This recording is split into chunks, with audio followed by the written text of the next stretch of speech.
Folks, Black Star Network is here. Hold no punches! I'm real revolutionary right now. Support this man, Black Media. He makes sure that our stories are told. Thank you for being the voice of Black America, Roland. Stay black. I love y'all. All momentum we have now, we have to keep this going. The video looks phenomenal. See, this difference between Black Star Network and Black-owned media and something like CNN. You can't be Black-owned media and be scared. It's time to be smart. Bring your eyeballs home. You dig?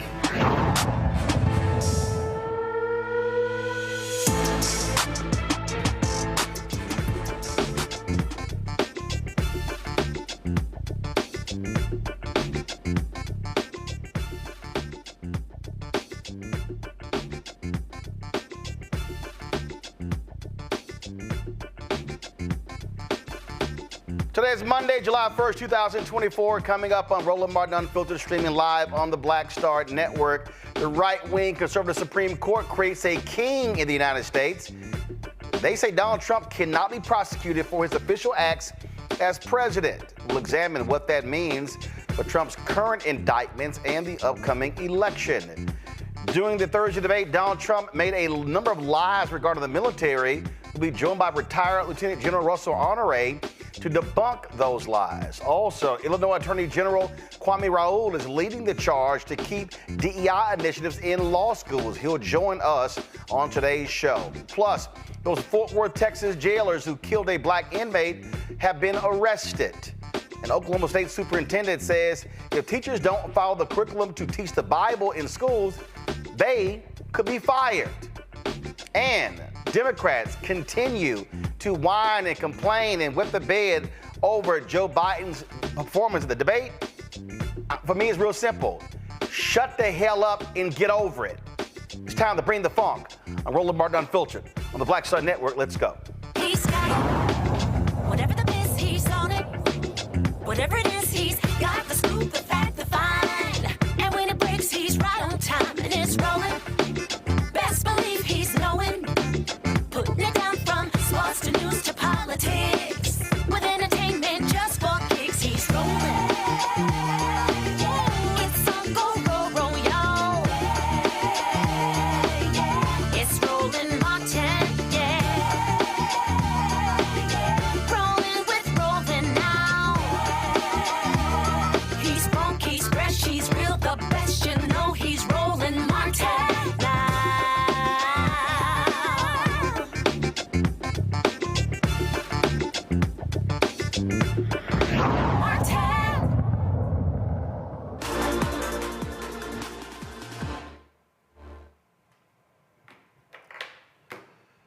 Folks, this just in, President Joe Biden will be speaking to the nation tonight regarding today's Supreme Court ruling, a 6-3 decision that says Donald Trump has a lot of immunity from crimes he committed while in office. The nation's highest court decision is a major blow to prosecutors seeking to hold Donald Trump accountable for his attempts to overturn the 2020 election results. This, of course, fell along partisan lines. It has taken them 6 months to render this decision.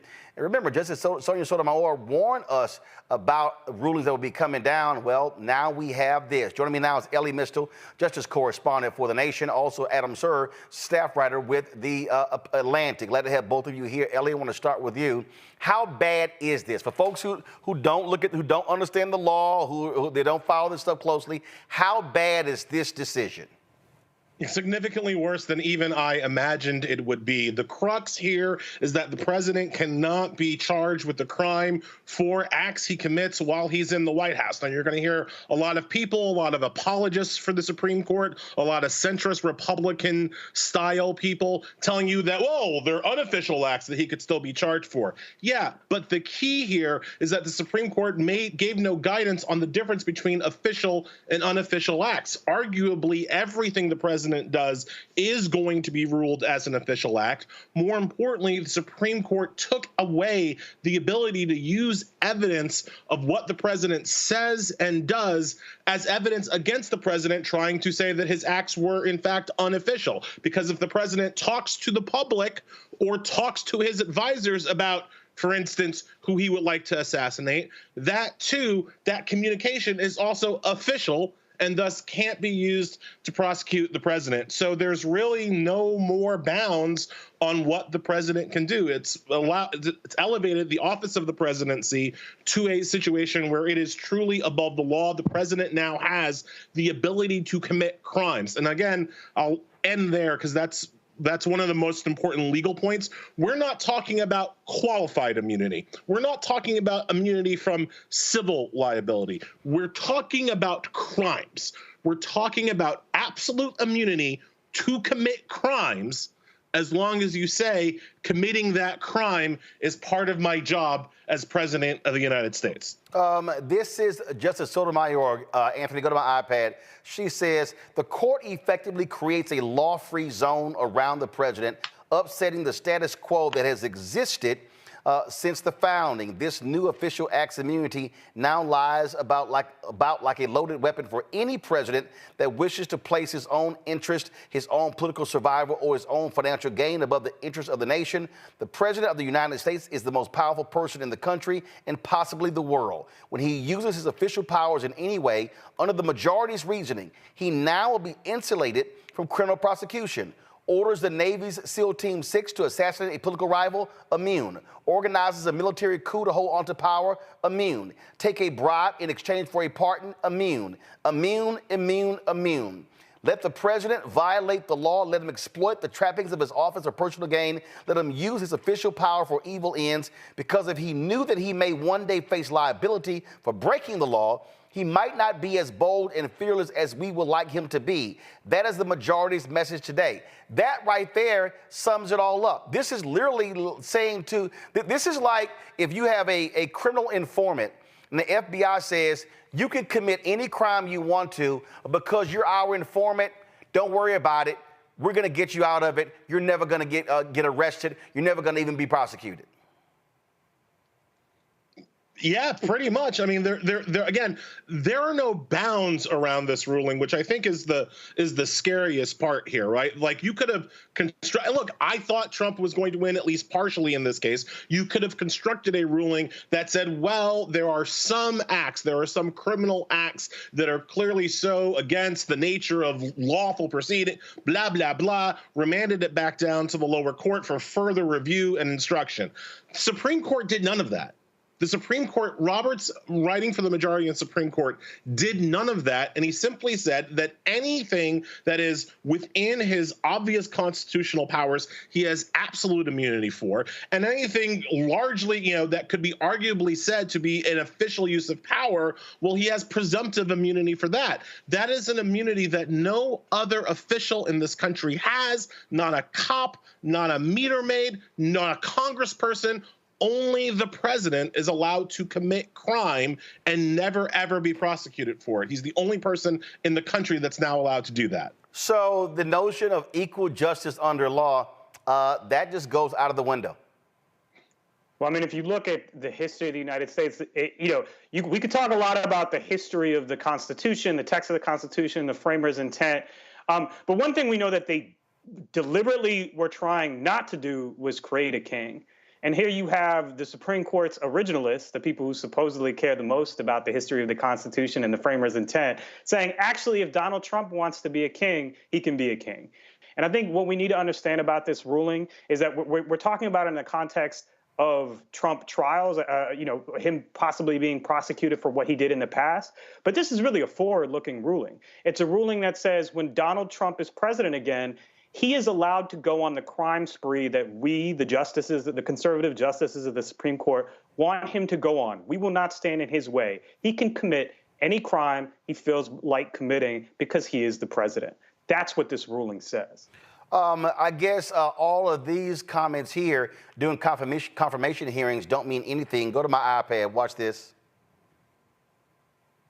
I believe that no one is above the law under our system, and that includes the president. The president is fully bound by the law, the Constitution, and statutes. I believe that no one is above the law. That, of course, is John Roberts. Here's Samuel Alito. It's above the law. No person in this country, no matter how high or powerful, is above the law.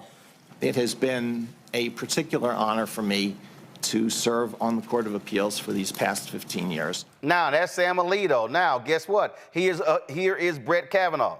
No one's above the law in the United States. That's a foundational principle that I've talked about, coming from Federalist 69, coming from the structure of the Constitution.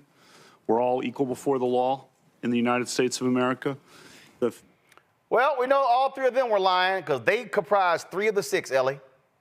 And can I say, let me wrap together this opinion and the other opinions that we saw last week. When you look at the court's calling onto itself the power to rule over executive agencies, when you look at the court's decision in the Chevron case, and you link it up with today's case, what you have is the Supreme Court grabbing final authoritarian power over the rest of government, over both the presidency and Congress, right? Because the whole point of the Supreme Court not telling us what official acts and unofficial acts are, not explaining that difference to us, it means that only the Supreme Court knows. Only the Supreme Court can tell us which acts the president can never be prosecuted for and which acts he can be prosecuted for. So I hear a lot of liberals, a lot of left-leaning people out there today saying, oh, well, Joe Biden can now use this immunity. No, he can't. No, he can't. Because if Joe Biden tried to do the criminal things that Donald Trump did, all of a sudden the Supreme Court would say, oh, no, those were unofficial acts that Joe Biden took, whereas Donald Trump took official acts. See the difference? Because the Supreme Court is making up its own rules as it goes along, the Supreme Court is the only institution with real power in this country. And that is the through line from throughout the Supreme Court term, and certainly from the last week and a half. Only the Supreme Court has the power to tell Congress what it can and cannot do. Only the Supreme Court has the power to tell the EPA what regulations it can and cannot have. And now only the Supreme Court can decide what a president can and cannot do. You know, Adam, Republicans love talking about progressive judges legislating from the bench. What we are seeing is, as Ellie said, an absolute power grab by these conservatives, and they are essentially they are doing the bidding of these moneyed interests, these rich interests.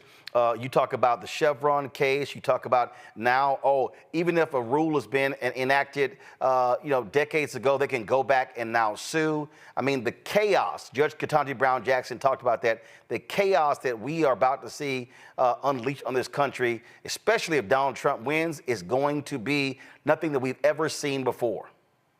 I think we have to understand that this ruling and the level of power that the Supreme Court has asserted over the past few weeks, I think fundamentally changes the nature of our government.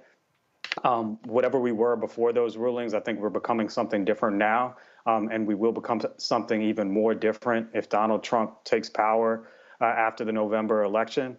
And I think fundamentally this is a 19th century worldview that the justices have, which is basically that elites really should not be held accountable for anything. There is a certain level of immunity that if you are a conservative elite, whether that's in business or in government, you simply are not bound by the law the way that other people are.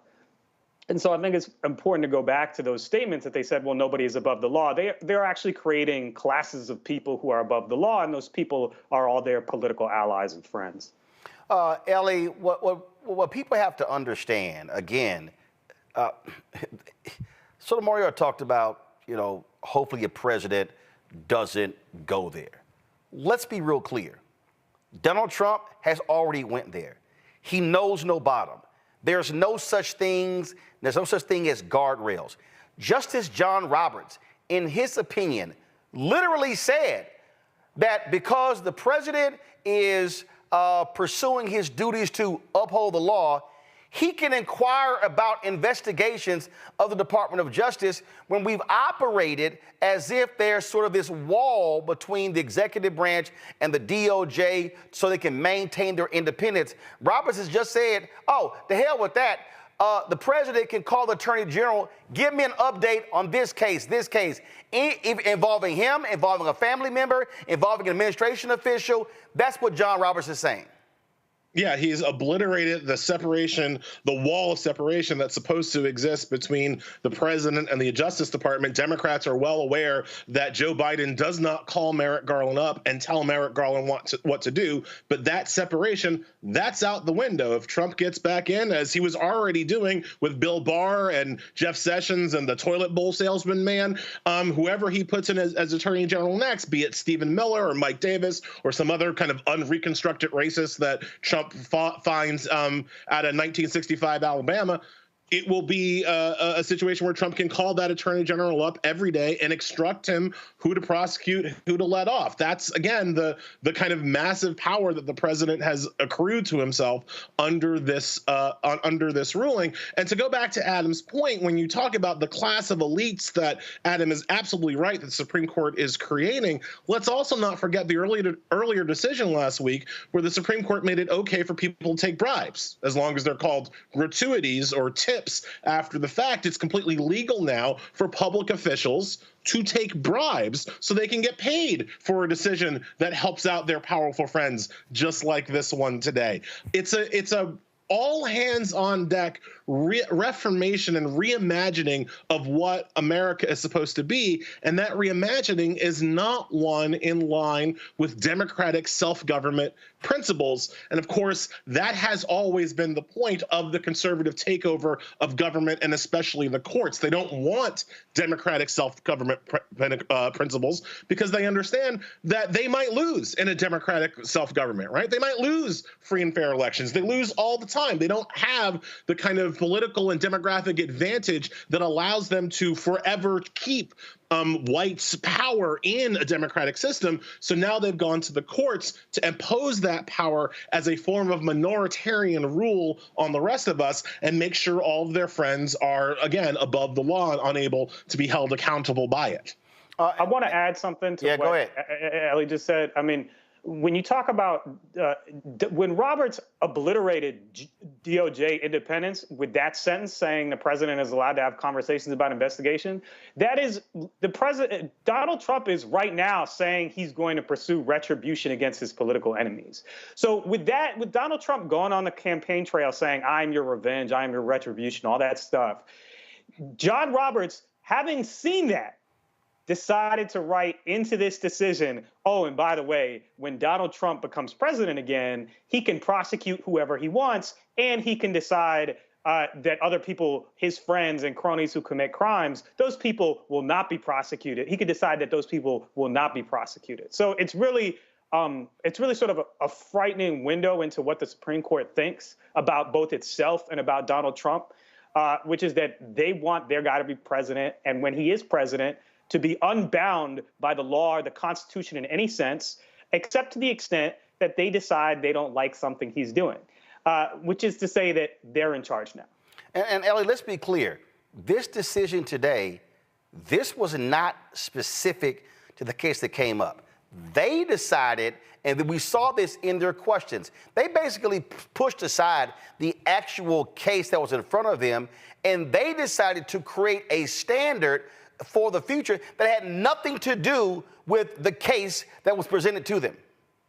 John Roberts went out of his way to avoid talking about the actions of January 6th, to avoid talking about what actually went down and the crimes that Donald Trump was actually accused of. It was actually only Amy Coney Barrett in a concurrence, in a footnote of a concurrence, that even brought up the fake electors. John Roberts, in the majority opinion, he stayed far away from the crimes that Trump was actually charged with. Now, again, constitutionally speaking, the Supreme Court is not supposed to issue advisory opinions. They're not law professors, right? They're not supposed to pontificate on what the law could be in some day, right? They're supposed to deal with, quote, cases and controversies, actual things that are happening, but this decision was completely removed, completely detethered from any actual wrestling with what Trump was charged on. And again, as Adam is saying, this is all by design. And if there's one thing that I want your viewers to come away with from Roland, is that nothing is happening by accident. Right, nothing is happening because the justices are just trying their best and they ended up in this place. Like, this is all part of a plan, and that plan is being executed, and that plan is to make sure that whatever we do this November, it doesn't matter. Like that's the actual plan. And so when you have people, and I hate to go back to this like conversation, but when you have people kind of like pulling their hair out over the fact that Biden looked old and slow at the debate, and I agree, he looked old and slow at the debate, like, do you understand what's coming next? Do you understand what happens next? If you think Trump was willing to commit crimes the last time, what is he going to do now that he knows for a locked fact that they're not allowed to prosecute him after he leaves office? There's just, you have to have some perspective about the forces that we're dealing with here. Adam, go ahead. If he leaves office, the Supreme Court has said he can't be prosecuted if he refuses to leave office because, that might be part of his official duties. So really, I mean, that's what Sonia Sotomayor said in her dissenting opinion, that this is so broad that it essentially legalizes, someone deciding they want to be president for life. There is no universe in which that is what was intended by the founders. There's just no universe in which that's what they wanted to do when they devised a system of checks and balances. Whatever else you might say about them as wealthy slave owners who created a constitution that recognized property in man, they did not intend to say you can be president for life if you feel like it. President Biden is going to speak on this 7:45 p.m. Eastern. And I got both of you here. I got to get your take on this. Go to my iPad. Listen, you've got Ellie, you got people like James Carville and other Democrats who are yelling and screaming, oh my God, Biden has to be replaced. These people are sitting here trying to float other candidates. They want to ignore Vice President Kamala Harris. And the bottom line is this here. I just think fundamentally this has to, you have to accept the reality. It was an awful night. He had a bad night. But this notion that you could just go ahead and replace Biden right now and everything is just wonderful and it's going to be all okay is crazy. This ruling right here, this should be the rallying cry of Democrats. This ruling right here and the Chevron decision and the other decisions should be, I don't give a damn who the hell we put up. It has to, there's no way in hell Donald Trump can be allowed to be anywhere near the Oval Office because the Supreme Court is going to allow this man to do whatever he wants, and we know how evil he is and what he is going to do to wreck this country because he has no bottom. Expanding the court, adding justices to the Supreme Court is the only way to stop the Supreme Court. You can't legislate yourself out of it. You can't legislate with a restoring Roe legislation or a presidents are not immune from crimes legislation because the Supreme Court will strike that down as unconstitutional. So you can't legislate your way out of it. You can't vote your way out of it because the Supreme Court isn't voted on. The only way to stop the Supreme Court is to add justices to the Supreme Court, and Biden has been against adding justices to the Supreme Court for his entire career, including all throughout the run-up to the 2020 election. He has also been against getting rid of the Senate filibuster, which is the kind of proximate cause of why progressive policies and agendas and things like packing the Supreme Court can't be done. If he comes out tonight in the heat of all of these rulings against not just the liberal agenda, but the Democratic agenda, small d, the agenda for democracy, if he doesn't come out against the Supreme Court tonight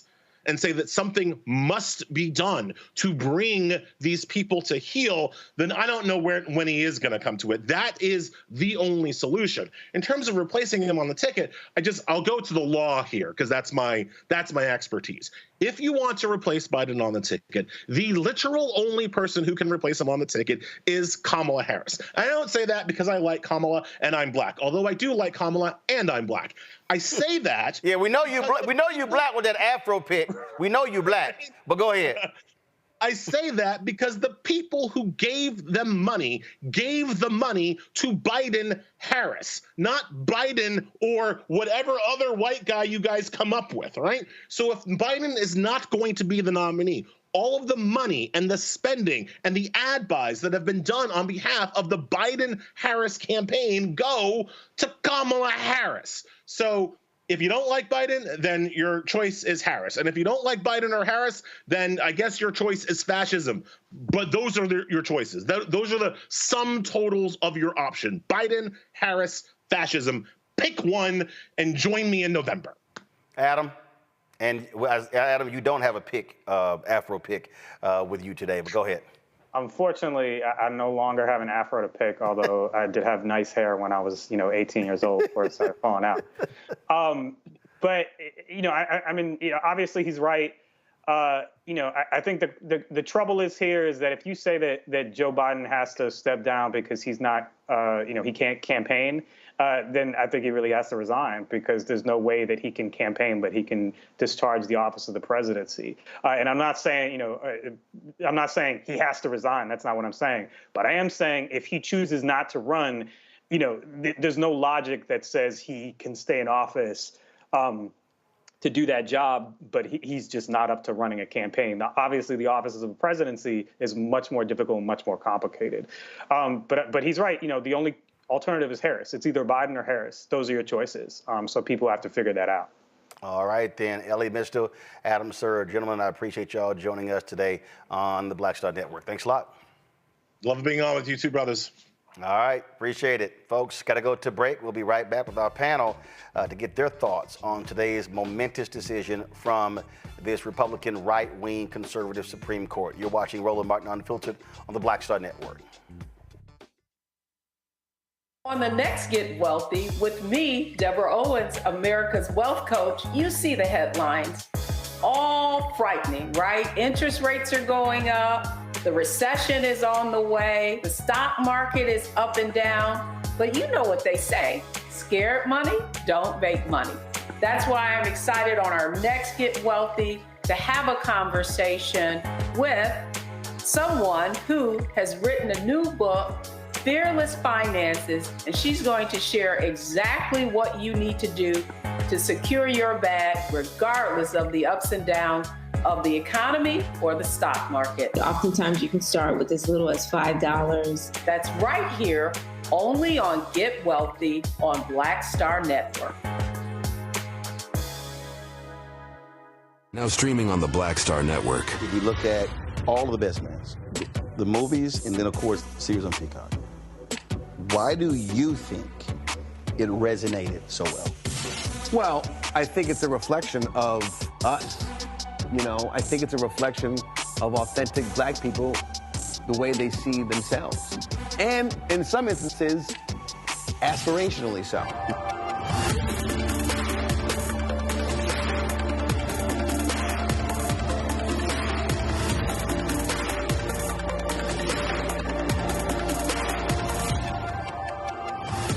What's good, y'all? This is Doug E. Fresh, and you're watching my brother Roland Martin Unfiltered as we go a little something like this. Hit it. It's real.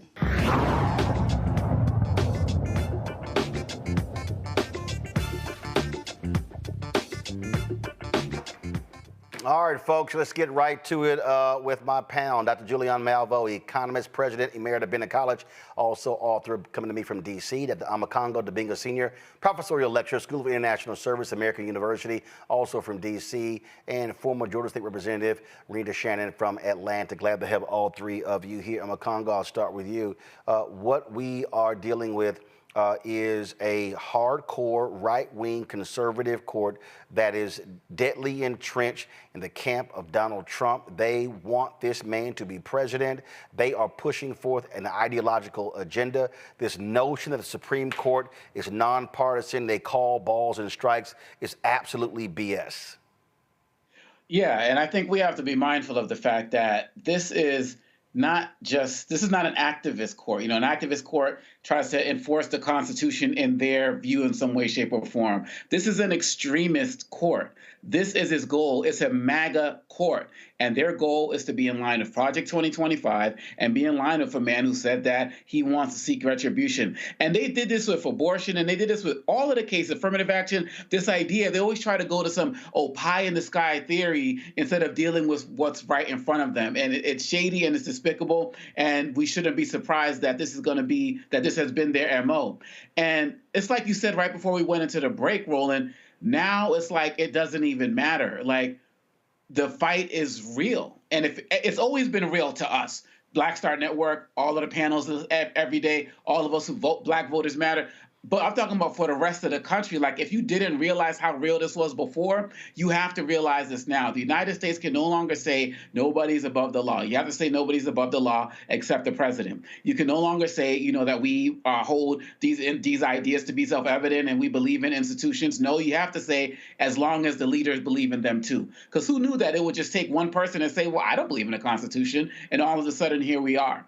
We have to get out of this notion that countries that are democratic fall because of military coups and tanks that show up at the president's door. Democracy doesn't die like that. Democracy doesn't die in darkness. Democracy dies right in light of day with regular people every single day, and it starts with people who get complacent and give their rights up to somebody else. That's what happens across the globe. And so we have to be mindful of that every single day, this is what we are experiencing now. And so when it comes down to what happened with Trump and this decision, what are we willing to do, America? Look what's happening in France with their, election results, and look what people are doing all across the world when they are frustrated. Half the world right now, Roland, is voting to be Democratic or dictatorial. And the United States is up right now. What are we going to do with that? Right now, too many of us are standing idly by worrying about a debate when we actually might be able to lose the only democracy, imperfect as it is, that the majority of us have ever known. Renita, people have to understand how critical this election is. The only way to stop Donald Trump and to stop this hardcore right-wing Supreme Court is to vote and make sure Trump is not even anywhere near the Oval Office. He can be beaten. He can be stopped. That will not happen if people are sitting on the couch. Well, in addition to keeping Trump out of the White House, it takes more than that. Like Ellie Mistel said, you are going to have to restack this Supreme Court, and you're going to have to put justices that are actually interested in upholding the Constitution as opposed to writing from the bench their own Constitution. The Supreme Court judges are supposed to be interpreting law, not making law, and far too often for the last couple of years or so, what we've seen is Supreme Court justices that almost feel like they are legislators. Their job is to interpret the law, not to make law. As it relates to their decision today with Donald Trump, at the end of the day, any black person in this country knows that there have always been people above the law. It's nice to say that no one's above the law in this country, but that's just not true. That is something that is aspirational for this country. It's time to actually make that true. We can even see with Donald Trump, even with him not in office, he's been essentially above the law. I don't know anybody else who can walk around with more than 30 felonies and not actually be in jail already. And I don't know very many people who actually think that when it comes to sentencing for the 34 felonies that he's been convicted of, that he will actually go to jail. So for more often than not, we see that wealthy white men in this country, regardless of party affiliation, are above the law. And it's time that we, leaders want folks to have faith in the justice system. This is exactly why people don't have faith in the justice system, because we see that the justice system is willing to twist and turn to support wealthy white men to not hold them accountable. And then when it comes to anyone else who's not a wealthy white man, particularly black and brown folks, you see the justice system bending over backwards to throw us in jail. And that's just where we are. Well, here's the deal, though, Julian. The reality is you cannot increase the Supreme Court if you don't vote. Look, it doesn't happen by happenstance. That has to happen by Congress, which means you got to vote for who you want to be president. You got to vote for folks in the House, and you got to vote for folks in the Senate. And so it just doesn't happen. I remember I was talking to this one guy. He was like, yeah, I ain't voting until we change Electoral College. And I was like, dumbass. You do know you do know that members of Congress have to vote on a constitutional amendment to change the Electoral College. Then it has to go to the states to be ratified, which means you got to vote on the federal and the state level. He was like, oh, I didn't know that. And that's the thing people have to understand. And so this is why exercising the right to vote is critical in November. You cannot decide to sit your ass on the couch. Roland, it's interesting. We stopped teaching civics, made it elective, I don't know, maybe 20 years ago. So your friend Dumbass has a lot of friends who don't understand. It's like some of these ADOS so-called reparations activists who say they're not going to vote till they get reparations. Well, fools, do you think you're going to get reparations if you don't vote? Yeah, I mean, you come up with these cockamamie reasons why you're not going to vote, and really to not vote is to vote to be re-enslaved. That's what it is. And you see it with this opinion. I would ask everybody to read what Justice Sotomayor said, just scathing and brilliant. I want to just read a couple of sentences, if I might. This official act's immunity has no firm grounding in constitutional text, history, or precedent. She goes on to say, history only matters to this court when it is convenient. And you know, in some ways she's referring to Dobbs, but in many other ways she's just talking about how you showed the clips of those folks at their confirmation hearings. All of them should be charged with perjury. But I guess if they were, they probably passed some ruling that they couldn't be held for their perjury because it was part of their official duty to basically hold up the Orange Man. It's so infuriating when you read, first of all, Sotomayor's very precisely reasoned opinion, as opposed to that slop that John Roberts put out there. The so-called, all these people say they have reverence for the court, they have reverence for history, but they don't have any reverence when it comes to the truth. They don't have, their reverence is for that Orange Man. Their reverence is not for the truth, it's not for justice. It's infuriating, but you have come to the conclusion that many of us have, Roland, that we all have. If you don't vote, you have no power. And so it's very frustrating to see so many young people say they're not going to vote. The other thing, Biden had a horrible debate. I framed it in a column as you have a choice between a liar in chief or the mumbler in chief. And if I had a choice between a liar and a mumbler, I'll take the mumbler every single day. But while all these Democratic pundits, James Carville, all those, used to be big Democrats, are whining, and then your info is absolutely right, whining, bedwetting, tripping. While they're doing all that, they're not paying attention to the policy space. I don't care what Reverend Jackson said years ago. I'd rather see Roosevelt in a wheelchair than Reagan on a horse. I mean, unless Biden has dementia, which there's no evidence of that, I'd rather, he can mumble if he wants to. He's a good man. He's done a lot, not only for Black community, but for the nation. And I think it's unworthy of people who call themselves Democrats and say they're progressives to be piddling around talking about, well, look at the way he walked. He addressed that. He didn't walk like he used to. Nobody does. However, he still gets from point A to point B. Or like Reverend Barber said on Saturday, you were there, he said that Harriet Tubman had epilepsy. He listed all these things. He said, I don't walk that well either, but I know how to walk toward justice. This ruling is unjust, and it does set up a hierarchy, a class hierarchy that puts Black people back again on the bottom. Look, I'm trying to explain to people what the Supreme Court just laid out. They just said, Donald Trump, if you get elected again, you can do whatever the hell you want. You can do whatever the hell you want, and you won't be prosecuted. If you want to use the IRS to go after your political enemies, go right ahead and call an official act. If you want to use the DOJ to prosecute your enemies, go right ahead. I'm telling everybody who is watching and listening to the sound of my voice, we are going to endure hell if this crazy, deranged fool gets back into the White House. I'm warning y'all right now. It's going to be awful. Going to a break. When we come back, we're going to talk about the Democrats crying, whining, talking about you need a whole new nominee. It ain't that simple, folks. So we'll break that down next. Don't forget, support us in what we do, folks. Join our Bring the Fuck fan club.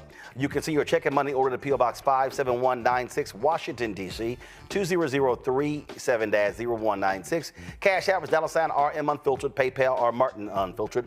Venmo is RM Unfiltered. Zelle, Roland at RolandSMartin.com, Roland at RolandMartinUnfiltered.com. We'll be right back.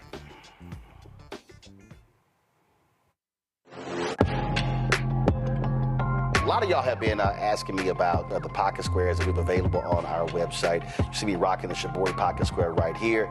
It's all about looking different. Now look, summertime is coming up. Y'all know, I keep trying to tell fellas, change your look, please. You can't wear athletic shoes every damn wear. So if you're putting on linen suits, if you're putting on some summer suits, have a whole different look. The reason I like this particular pocket square, the Shibori, is because it's sort of like a flower. and looks pretty cool here versus the traditional boring silk pocket squares. But also I like being a little different as well. So this is why we have these custom-made feather pocket squares on the website as well. My sister actually designed these after a few years ago. I was in this battle with Steve Harvey at Essence, and I saw this at a St. Jude fundraiser. I saw this feather pocket square, and I said, well, I got some ideas. So I hit her, and she sent me about 30 different ones. And so this completely changes your look. Now, some of you men out there, I had some dudes say, oh, man, I can't wear that. Well, if you ain't got swagger, that's not my problem. But if you're looking for something different to spruce up your look, fellas, ladies, if y'all looking to get your man a good gift, I've run into brothers all across the country with the feather pocket squares saying, see, check mine out. And so it's always good to see them.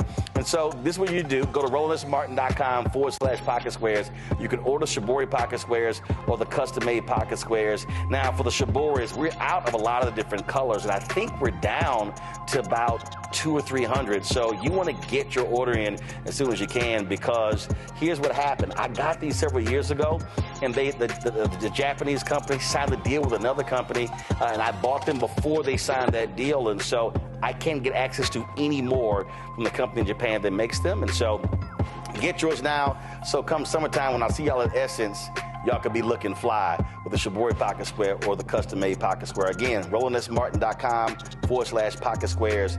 Go there now.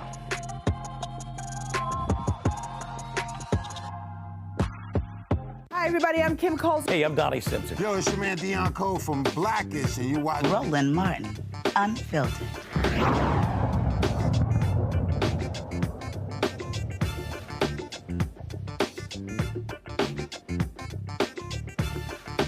All right, folks, Democrats have been wetting the bed, really upset with what took place on Thursday's debate, President Joe Biden's performance. Even he admitted the next day in Raleigh, North Carolina, that he was not sharp, was not good. And so you're going to now, they're reporting that yesterday the Biden family met at Camp David for a pre-arranged photo with Annie Leibovitz, and boy, they were really ticked off with a lot of his advisors wanting them to resign. Anita Dunn, Bob Bauer, as well as his longtime aide, Ron Klain. No indication the president is going to fire any of them, or they're going to actually resign as well. But this campaign, as well as President Biden, is under intense pressure to determine whether he is going to move forward. The reality is he is going to have to make the decision. Now, he stepped forward and already made clear that he is not stepping down. But then you have folks like James Carville, other folks, donors were on a call yesterday, and they were whining, complaining, some of them saying they wanted their donations back as a result of this. And so it's a whole lot of back and forth that we have been seeing, have been hearing when it comes to this election. And so the question is, what do you do? What actually happens? How do you move forward? Do Democrats go ahead and say, we're going to stick with President Joe Biden, he is going to be our nominee, or are they going to consider pushing him to step down, resign, and leave? And so it has been just a lot of discussion back and forth. And I saw a tweet over the weekend from retired General Russell Honore that I got a pretty good kick out of. He was basically just telling these Democrats, shut the hell up and get your game face on and focus on the task at hand. I'm gonna see if I can pull the tweet up. And if you guys go ahead and pull it up. This is right here where he laid out, please stop pissing on yourself. And he went on and on and on, laying this whole thing out in terms of what Democrats should be doing. He cut right to the chase, the same way he did when he hit the ground in New Orleans during after Hurricane Katrina. He joins us right now. And General, glad to have you here. I mean, my goodness, these folks really do need somebody with some guts, somebody with an attitude to whip them into shape and to realize you calling for Biden to step down after one debate. I don't recall the New York Times or the Land Journal-Constitution saying Donald Trump should step down after he was found guilty of sexually assaulting a woman and found guilty of 34 felonies. Absolutely. Circle the wagon. In every war, you're going to lose a battle. But you adapt, you overcome, and you win the war. Losing a battle, if you haven't lost the battle, you hadn't done anything. And that was a battle loss, but it's an opportunity because they allowed the convicted felon that's running for the White House to spend an hour and a half spewing lies. I don't think he said one thing that was true. As opposed to the Democrats circle the wagon and focus on the lies of the convicted criminal, they beat their own guy up. And I wish James Carville and that Obama crowd and that Clinton crowd that get all the time on television, shut the hell up. If you're not going to support Biden, shut the hell up. Attack the other guy. If you can't say nothing good, shut the hell up and focus on the other guy. That's what we got to do and get the vote out, because we got to get the young people excited about coming out to vote. The young people can save the democracy in the United States, and that's what we need to be talking about. Now, General, I've never served in the military because I don't do well taking orders. But when it comes to debating, when it comes to being on the offensive, I am a firm believer of attack, attack, attack. And that's exactly what you're saying here. That man stood there and lied over and over and over and over again, and you heard Biden say, hey, I might not walk as fast as I used to, I may not talk as smooth as I used to, but damn it, I tell the truth. And so you don't sit here and let a fluid liar get away with it. Absolutely. You know, a convicted felon can't be in the Army. We're about to let this guy be commander-in-chief again. If we let these talking folks who are on TV now beating their own guy up, beat the other guy up. I mean, experienced politicians have said this throughout the year. Don't talk about your own team, talk about the other guy. And we've lost some opportunities. Some of the crime going on in the debate analysis, I had to turn the damn thing off for 2 days. Watching some names that you and I both recognize, people we know that we've conversed with, come on TV damn near crying over the debate, while the other guy allowed the line for an hour and a half. They said nothing about that. They beat up on their own guy. Hey, look, the other side, they got this down. They'll support a liar. They went to court with him. This guy been convicted of grabbing women by the parts. He's been convicted in court of assaulting a lady for sexual assault. And he's going to be the commander-in-chief. He couldn't even join the Army with his criminal record. Well, and the thing that also jumps out at me here, when you talk about the line, the man sat there and just lied about the military, lied about support, lied about what he claims he did not say, and then lied about even Ukraine and Putin. Y'all go ahead and roll it. Former President Trump, Russian President Vladimir Putin says he'll only end this war if Russia keeps the Ukrainian territory it has already claimed and Ukraine abandons its bid to join NATO. Are Putin's terms acceptable to you? First of all, our veterans and our soldiers can't stand this guy. They can't stand him. They think he's the worst commander-in-chief, if that's what you call him, that we've ever had. They can't stand him. So let's get that straight. And they like me more than just about any of them. And that's based on every single bit of information. As far as Russia and Ukraine, if we had a real president, the president that knew, that was respected by Putin, he would have never invaded Ukraine. A lot of people are dead right now, much more than people know. You know, they talk about numbers. You can double those numbers, maybe triple those numbers. He did nothing to stop it. In fact, I think he encouraged Russia from going in. I'll tell you what happened. He was so bad with Afghanistan. It was such. Who literally said to NATO, hey, if y'all don't pay up, Putin can do whatever the hell y'all want. And then in that debate, he lied about that. He lied. He said, oh, when he talked about losers and suckers, he said, oh, I fired that general. I never said that. General John Kelly, a retired four-star, confirmed Donald Trump said that. And you know what, General Honoré? I really wish General Kelly would have the guts, stop hiding behind a quiet confirmation. I wish General Kelly would come out and give a major speech and let it come out of his own mouth what Donald Trump said, because I think people would listen to that man, especially serving as his chief of staff and being a four-star general, if he told American people what Trump said about our troops who were killed in battle. I agree with you. It needs to come out of his mouth. It also needs to be repeated the number of high officials that worked for Trump that are in jail or on their way to jail, And the number of high officials that collectively signed a letter say he should be nowhere near the White House again, to include all of his two of his national security advisors say he should never be in the White House again. He's not to be trusted. He took classified documents and put them in a bathroom. He showed them around Mar-a-Lago. This guy should never be entrusted again with the leadership of this country. And people got to get off their AZZ and go vote. And that's the banner we need to be talking, Roland. Get off your AZZ and go vote. You can't sit around and say, I didn't get what I wanted the last time. I ain't watching the election. I ain't going to vote for an old guy. Well, guess what? You will end up in a situation where a lot of black and brown people will be sent out of this country on day one. And there will be nothing, no progress for the people of color.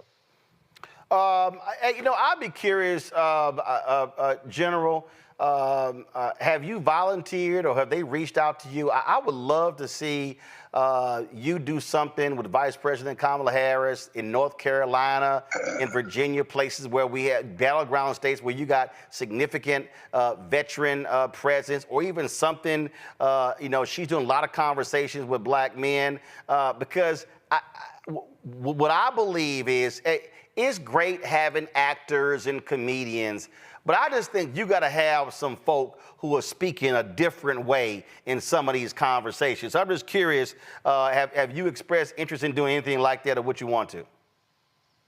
Well, they got my address. They know how to get a hold of me.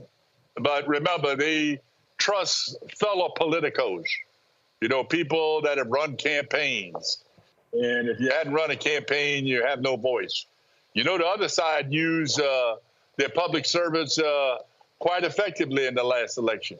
But they got my address, they know my phone number, and we'll get it done if I'm asked. But American people, just please repeat to all our Gen Z young people that's going to be voting for the first time, please get out to vote. Take somebody with you, double your impact. We can defeat this criminal and keep him out of the White House, because he will destroy this country. He's already got a plan to do it, the 2025 plan, and it will destroy this country. Well, I'll give you a perfect example of the lies. How many times have we heard Donald Trump lie? He did it in the debate again. How many times have we heard him take credit for a bill that Obama signed? It's the Veterans Access to Care Through Choice. It was signed in 2014, and how many times has Trump, in fact, I'm going to play this here. I mean, listen to this right here.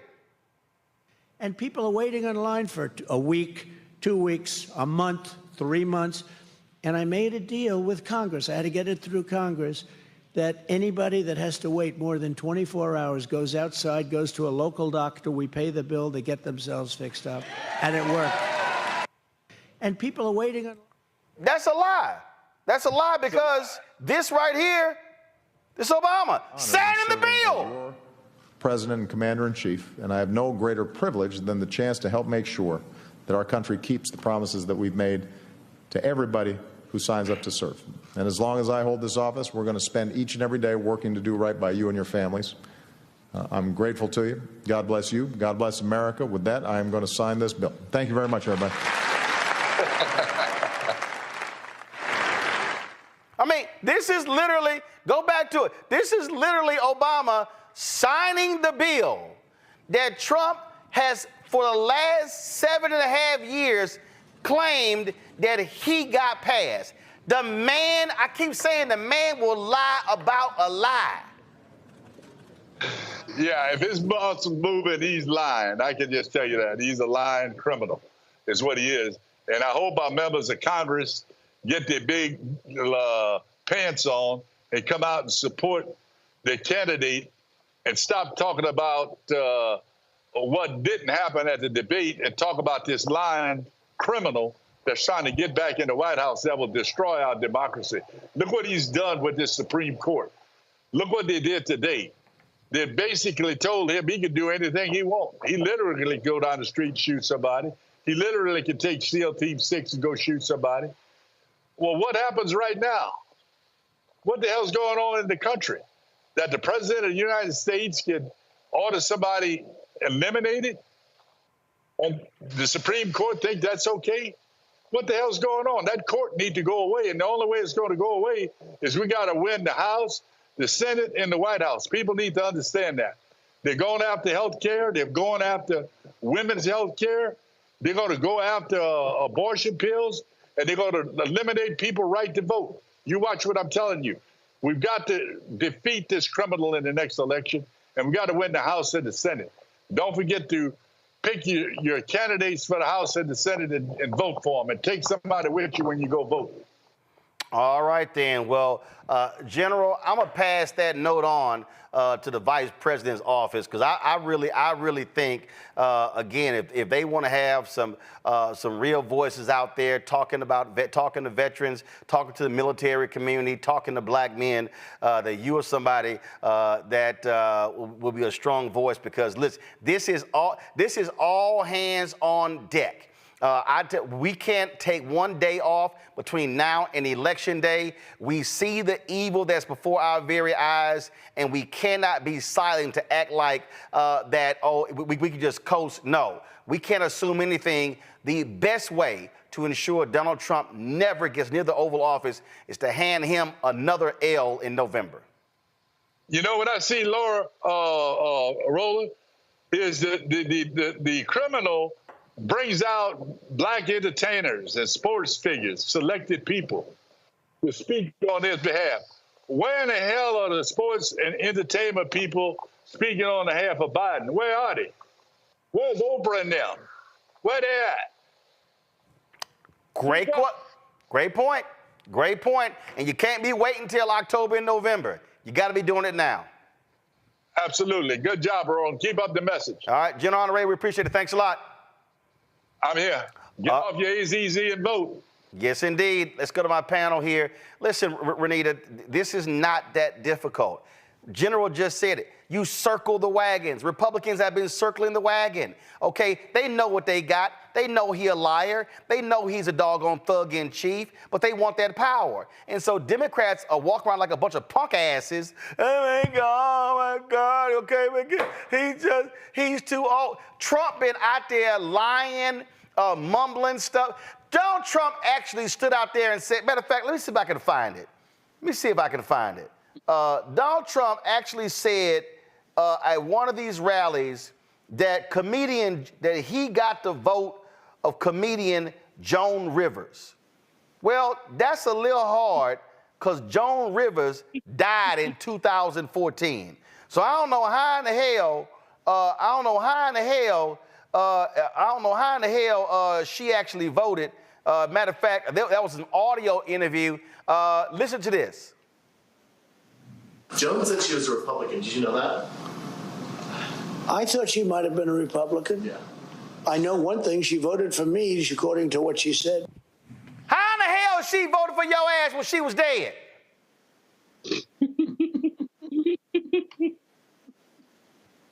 Renita? So on the one hand, winning a debate does not guarantee you that you're going to win an election. Plenty of candidates, whether you're talking about for president or whether you're talking about running for local office, we've seen this time and time again where candidates have gotten to the point where they don't even show up for a debate, and it has absolutely no impact on their election.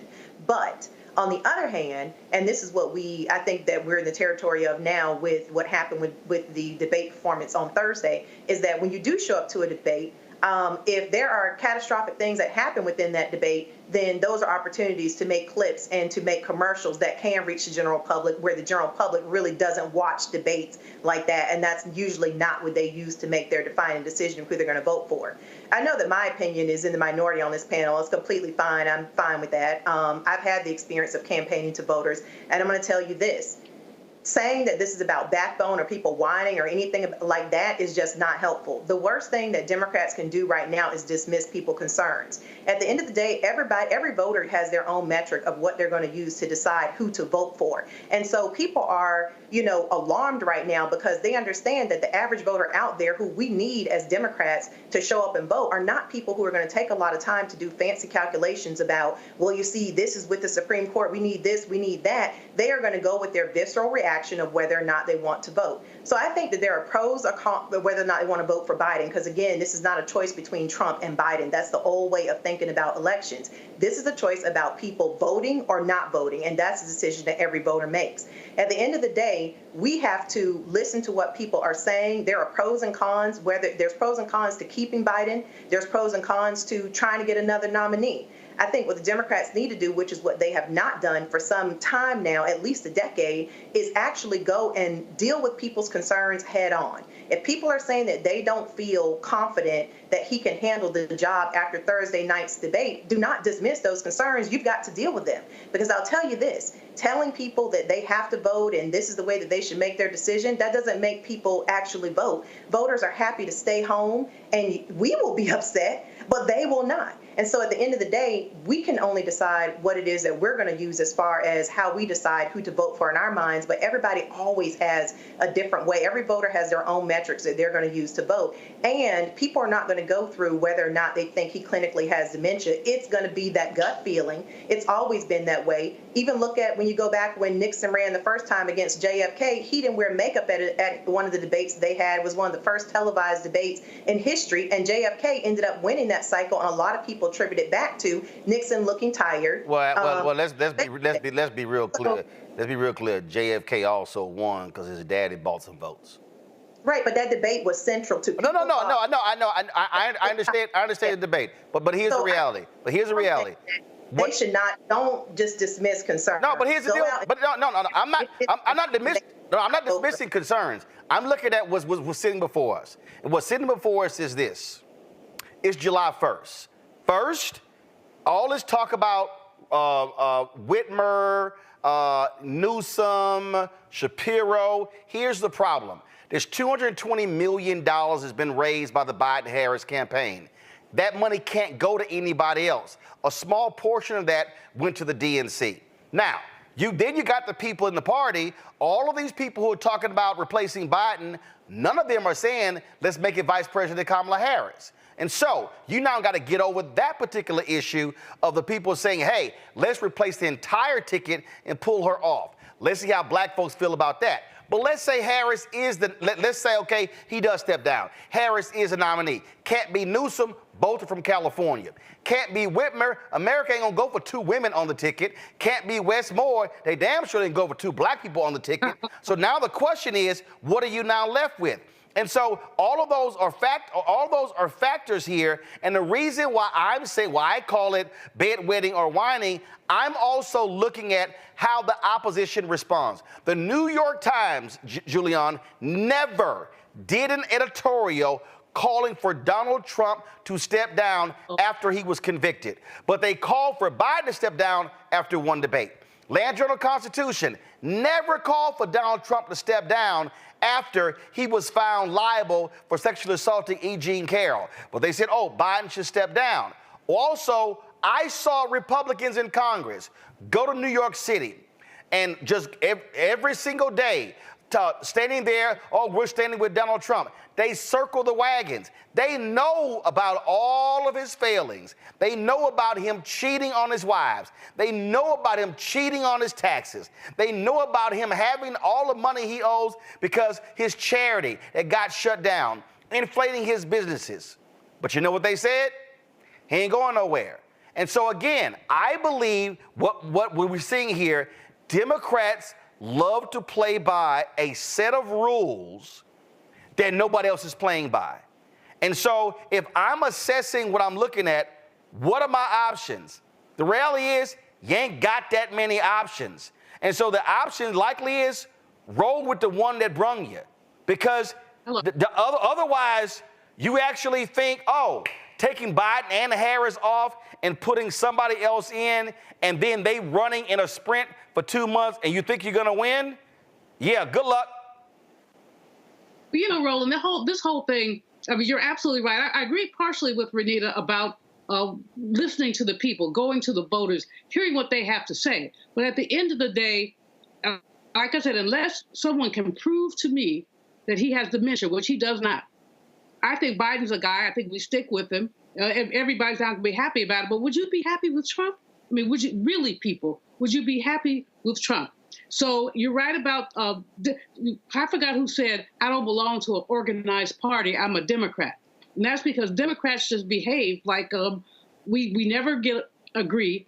Back in the day when I was doing a lot of television, CNN, PBS, all that stuff, what used to crack me up is the Republicans would come in there with a little cheat sheet.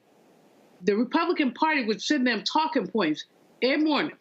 And by the time they showed up to argue with a Democrat, because if you argue with two of them the same day, they say the same thing. Meanwhile, we're over there freestyling, doing whatever. Very well, I might add, but from time to time, you need to be on the same page in the same hymn book. So this where we are right now, I'm so glad you had General Honoré on. Because where we are right now is Democrats just need to pull up their big girl or boy draws and keep it moving. On the subject in fact, hold tight 1 second.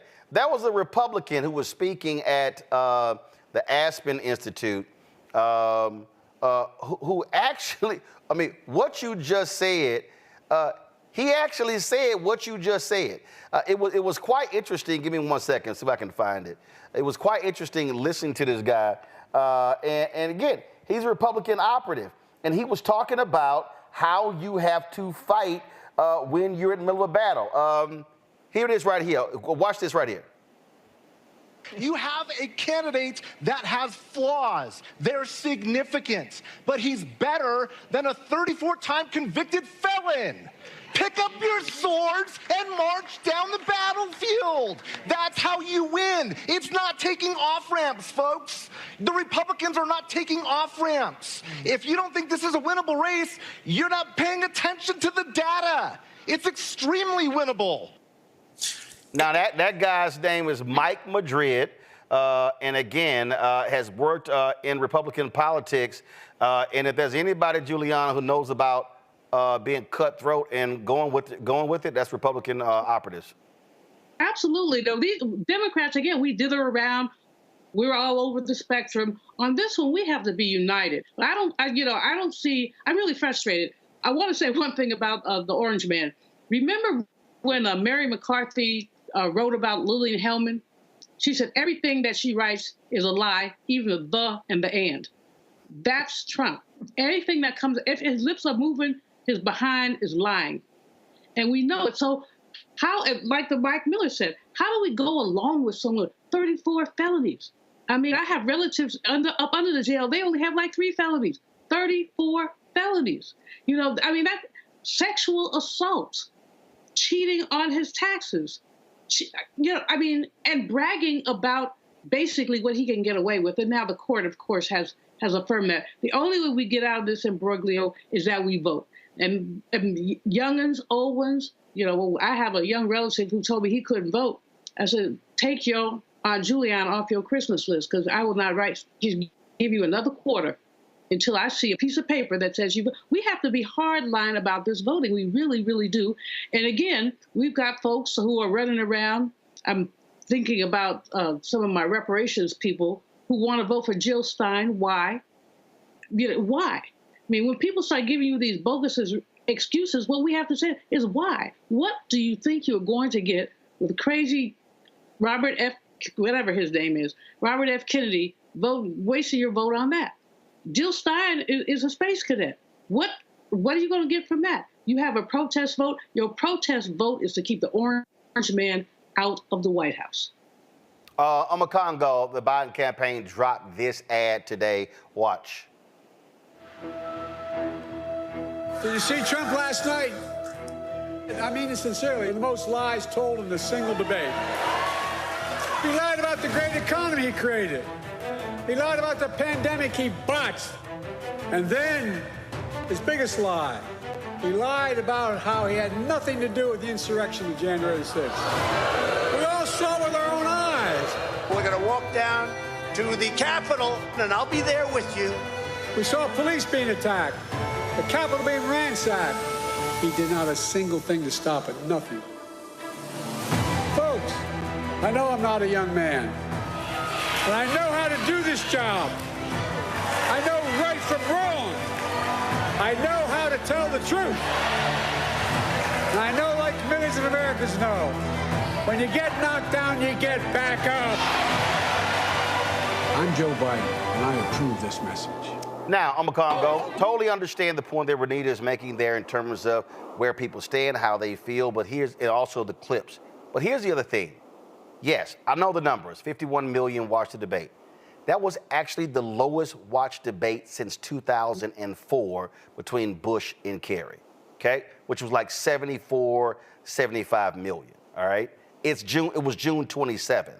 So the reality is, if you go on the counteroffensive, if you're driving a message about the lies he told, if you're sitting here hitting him and hammering on every single one of the platforms, then you're now feeding into the system what also took place that night, and you're countering what they're doing with Joe Biden. But if you're the Democrats and all you're doing is talking about, oh my God, how he was feeble and he was awful and he was this, he was that, I haven't heard a single Republican complain about anything bad that Donald Trump did.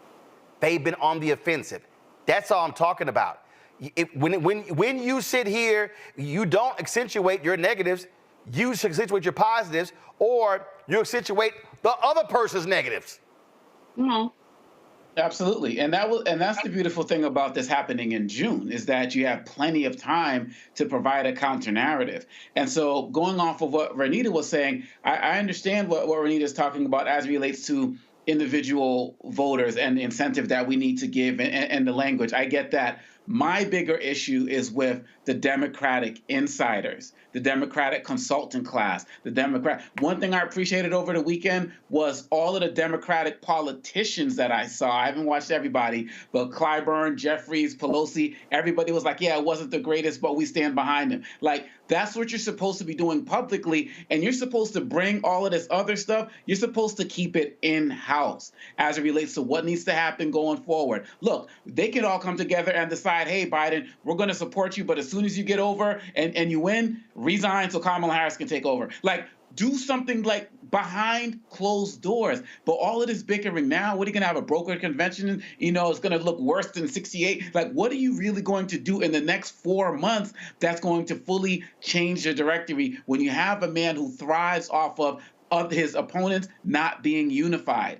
And that's what Democrats need to do. I'm not saying this whole thing about shut up. I'm saying be mindful of where you're putting out your concerns. You got Biden's number. And that's probably why his family wanted so many of these guys to resign. And to be quite honest, Biden shouldn't even have called for a debate in the first place, because he elevated Trump on some level. Why are you debating a convicted felon? But the point of the matter is, if we want to win in November, there needs to be more closed door meetings, more closed door conversations, and more organizing towards winning this election. Biden is worthy of all the critique, but like you said, Republicans don't care. Republicans don't need to fall in love. They just need to fall in line. And you got Byron Donalds out there doing this, cigars in Congress and convicts and cognac, whatever the hell he's doing, trying to imitate Club Shay Shay and all of this other type of stuff, trying to get this vote and that vote. All they need to do is pick away at different parts of our constituencies, and that's all it's going to take for Trump to get over.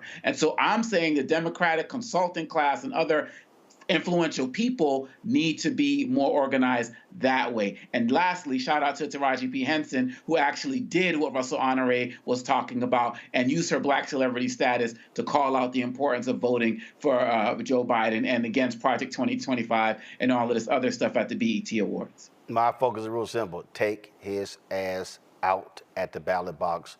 There's no other option. I got to go to a break. We come back. We could talk with Attorney General of Illinois, Kwame Raoul. He is standing up against these Republican attorney generals and fighting for DEI programs. He joins me next on the Black Star Network. Back in a moment. Next on the Black Table with me, Greg Carr. Dr. Gerald Honore, a man regarded by many as the most important historian of our time. He provides us a history lesson I'm betting you've never heard before. Texas enslavers who planned to continue the conflict even after Appomattox, even after the formal surrender of Robert E. Lee. Dr. Horne talks about his new book, The Counter-Revolution of 1836, Texas, Slavery, and Jim Crow, and the Roots of U.S. Fascism. You do not want to miss this conversation. Only on the Black Table, right here on the Black Star Network.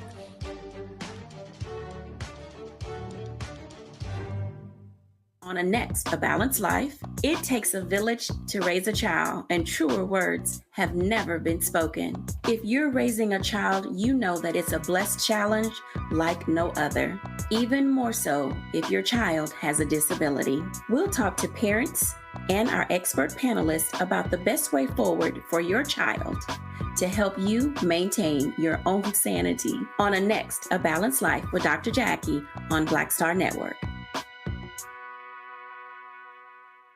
Hello, I'm Marissa Mitchell, a news anchor at Fox 5 DC. Hey, what's up? It's Sammy Roman, and you are watching Roland Martin Unfiltered.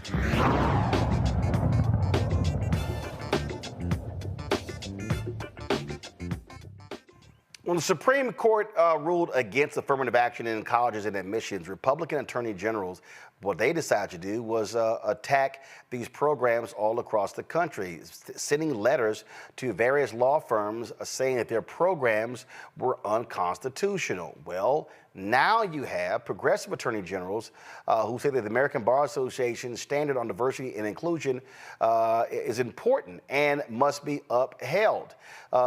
Illinois State Attorney General Kwame Raoul and 19 state attorneys generals are publicly supporting DEI programs. He joins us now from Chicago. Glad to have you here, AG Raoul. I mean, finally this is happening. You know, I keep talking about going on the offense, and it was pissing me off, you know, after this when Senator Tom Cotton decided on his own to send a letter. And I remember I was in a session during the Congressional Black Caucus with Senator Cory Booker and Senator Warnock. I said, damn it, send your own letter. I said, let's have these Democratic attorney generals go on the offensive. I said, let's stop playing defense and fight for stuff like DEI programs. Yeah, Roland, you're absolutely right. And we went on the offensive last year. In fact, we responded right away. My colleague out of Nevada, Aaron Ford, led a group of us in response to the initial letter. And those initial letters last year, the specific thing about the references within those letters, they were attacking programs that specifically help African Americans. It wasn't just this broader diversity attack. It was programs that help the African Americans, such as the suit involving the Fearless Fund. And references were all about programs that helped African Americans. So it's not just attack on DEI just generally. It's a audacious racist attack. Yeah, and what they're targeting programs that have been beneficial for African Americans, and they want to shut all those down. They're attacking law firms, corporate America, every single program out there. And I have told some corporations, just because they haven't got to you yet, don't mean they ain't coming. Yeah, and the interesting thing is, to your point, to your initial point, if we are not responding back as aggressively and more aggressively, many of these corporations are going to retreat. We all already see it. They're afraid to even use the word diversity. So it's important for us to use our voices to say, hey, we are the consumers out here. We are the consumers out here, and we expect the boardrooms, we expect the executive offices, and we expect employees at large to reflect the diversity of our overall American population. And we want the halls of education opportunity to look the same as well. And so where the ABA stands up and has a standard that doesn't say you have to make race-based admissions decisions, but says you have to have a concrete commitment to diversity, that does not violate SFFA v. Harvard in any way. And so this attempt to intimidate the ABA in its accreditation process towards having them have institutions that commit themselves to diversity should not be tolerated. Well, you make a great point there, and that is, if these corporations, look, they run scared. Okay, they're scared of sitting here. There was one company. Man, I forgot. It was some. I don't know if it was a fishing company or a lumber company or something. And so these Republicans started attacking them, saying they're going to launch a boycott, and they shut down all of their DEI programs. And we saw how they attacked Target over LGBTQ items that were on display. And so, this is what they're doing. And so folks are running for cover. And so therefore, when you run for cover, it's like you got to give folks cover. You got to fight back. That's right. And so one of the things that we've historically done, you were once in Chicago, and when I was in the state Senate, we called on the pension funds that many black folks and brown folks pay into to make sure they have the financial services companies reflect the population of the folks who were putting their money into these pension funds. And it had a dramatic effect because we had annual hearings, we were asking questions, we were asking for numbers, and we can't stop doing that. We have to continue to be aggressive with regards to this call for inclusion. Otherwise, we're not going to be included in the American dream. Questions for the panel. Julian, you first. First of all, thanks for your work, Brother Man, Hashan. Appreciate your work in Illinois. Many folks have gone after DEI programs, and this Ed Blum, who seems to be at the forefront of all this, what can you all say so that those of us who are not attorneys, what can the rest of us do to support the work that you're doing and to basically repel the work that Mr. Blum is doing? Well, I think part of it is we have to continue, because we're all consumers, we have to continue to ask questions. Ask questions about who's in your boardroom. Ask questions about who comprises your executive leadership team. Ask questions about how many people of color do you have working? How many companies are you contracting with that are minority owned? There's a power in asking a question that doesn't call for a racial mandate, but by asking the questions and by saying that, hey, we are consumers, we spend money like anybody else, and we expect to see ourselves reflected in the companies that we invest in and we buy products and services from. Thank you. Omakongo? Mr. Raul, thank you so much for your work. And, I speak, my question is this. I speak at corporations and associations in the DEI space for across the country. And for years, I started to see a little bit of a fear of speaking up about these things from companies I used to work with.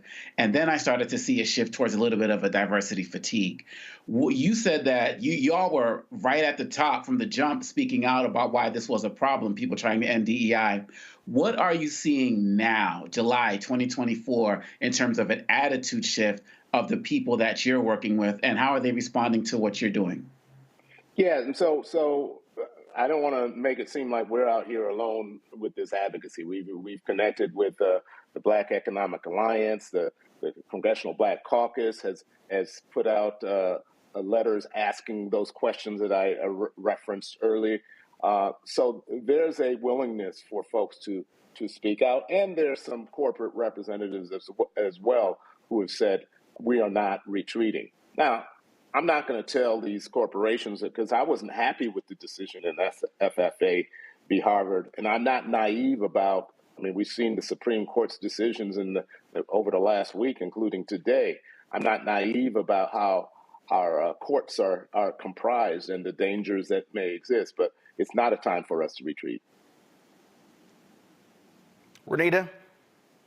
Yes, thank you so much for your work. What you're doing is really important. I think far too often people think of DEI issues as being soft issues that really don't come to the top of their list, but there are hard, tangible impacts when you remove DEI programs. So I'm glad that you covered how this affects many different industries. I'd love for you to connect for the audience how this relates to health care that Black people receive in this country as it relates to removing DEI from medical programs across the country and realizing that the students of today are the doctors tomorrow. Talk about the correlations, if you can, of as we're doing what we can to have better health care and take better care of ourselves as Black folks in the country, how DEI actually has a role in that. It has an incredible role in it. And when you talk about health care today in particular, there's a lot of private equity investment in healthcare, and it's changing the way that healthcare providers approach provision of healthcare, and there's a disparate impact on people of color. If you think about during the COVID pandemic, who you admit into a hospital and who you turn back, who you give a certain type of treatment and who you don't give that treatment to. And unless you have that representation within, my wife is a physician, and she talks about it frequently, how even physicians who Black physicians who present themselves as patients sometimes are discriminated against. And so if you're somebody who knows, who has the wealth of knowledge in healthcare, and you're going to be discriminated against, how about the layperson? And so the point that you raise is a critically important one. Particularly, healthcare is a booming industry where private equities putting their foot in within that industry, and there's some devastating impacts as a result. And my office, as well as some other offices, are looking into that as well. All right, then. Well, AG Raul, we surely appreciate it. Hey, while you're here, just look, you're a top official there. Just want to get your thoughts to weigh in on this presidential race and, all the different calls out here. Some people are saying Biden should step down moving forward. Just what do you think about all that you're hearing after Thursday's debate? Well, I did an interview on Friday, and I said, what we weren't talking about aggressively, and all of these Democratic strategists are calling for him to step aside. None of them are putting their name to it, and that really disturbs me. It's anonymous Democratic strategists. When the reality is, I think Trump provided so much ammunition when he said everybody was against Roe v. Wade, when he talked about the black jobs. We should be jumping on all of the statements that Trump made within that debate, and we should be lifting that up to demonstrate what the consequence is if you elect Trump again. And today's decision about presidential immunity should strike a fear in everybody of the dangers of electing Trump, our next president. All right, then. Attorney General Raul, we appreciate it. Thanks a lot. Thank you. All right, folks, going to a break. We'll be right back on Roland Martin Unfiltered on the Black Star Network. Don't forget, in about 19 minutes, President Joe Biden will be addressing the nation about today's Supreme Court decision, basically saying the President of the United States is a king. So we'll be covering that right here on the show. Don't forget, support the work that we do, folks. Nobody else is doing what we're doing. The Griot, they got rid of all of their news shows. Nobody else is doing a daily news show like we are, not just this show, but the other 4 weekly shows that we have. Nobody else. We were the only black-owned media outlet. We were the only, other than Pacifica Radio, we were the only national media outlet that was there on Saturday, the Poor People's Campaign Mass Assembly, where thousands were there. We broadcast live from there as well. We travel around this country, and I'm telling y'all, we often are the only ones there on the dais covering this stuff. And so there's a whole bunch of people out here calling themselves New Black Media. They ain't never on the ground covering these events. We are. So when you support us with your resources, trust me, we're doing the good work with our staff. And in fact, just so y'all think, look, this is not just me. And so, we took a photo with the whole crew. So give me 1 second. I just want to show y'all this here. Just in case y'all be like, man, we just be seeing you. Nope. This was, of course, us on Saturday after the photos coming in. Give me a second. This was us on Saturday at the event there in D.C. We were on the ground covering with our folks. We had camera operators, folks doing social media, doing audio, producing, you name it. We were doing it. And so when you support us, this is what you're supporting. We got lots of plans. We're going to be in Atlanta on July 18th, broadcasting there. Labor union is doing some work trying to organize some workers. I just got word of the vice president when so I got to go to Dallas. First of all, I go to Ethiopia tomorrow. I'm there through February 8th, come back about 4 o'clock in the morning, then I turn around 12 hours later and fly to Dallas for the AK convention where I'm hosting the golf tournament. This is what we do. We are in the thick of it, and so we want to make sure that we're there getting the voices, you're hearing from them, and so when you support us, that's what happens. Send your check and money order to P.O. Box 57196, Washington, D.C., 2037-0196. Cash App is $RM Unfiltered, PayPal or Martin Unfiltered, Venmo is RM Unfiltered, Zelle, Roland at RolandSMartin.com, Roland at RolandMartinUnfiltered.com. Download the Black Star Network app, Apple phone, Android phone, Apple TV, Android TV, Roku, Amazon Fire TV, Xbox One, Samsung Smart TV. We'll be right back. Fanbase is pioneering a new era of social media for the creator economy. This next generation social media app with over 600,000 users is raising $17 million, and now is your chance to invest. For details on how to invest, visit startengine.com/fanbase or scan the QR code. Another way we're giving you the freedom to be you without limits. Now streaming on the Black Star Network. It was my junior year at Georgetown, and Spike calls me and he says, Malcolm, what are you doing next year? So, graduating, you know? He said, take a year off, work on Malcolm X. I said, okay. But first of all, for the folks who don't know, Spike is my cousin. Spike is my cousin. Just for the person watching, like, how the hell is Spike just gonna tell you that it's true? It's true.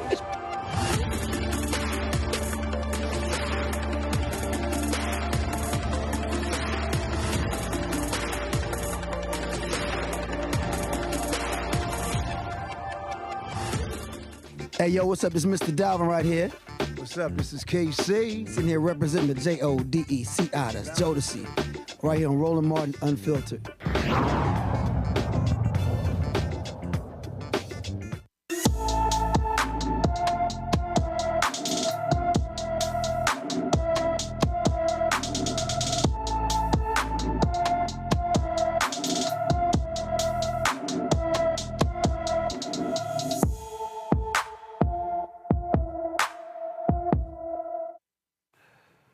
Michaela Adams disappeared from her Virginia Beach, Virginia home on May 12th. The 14-year-old is 5 feet 3 inches tall, weighs 180 pounds, with brown hair and brown eyes.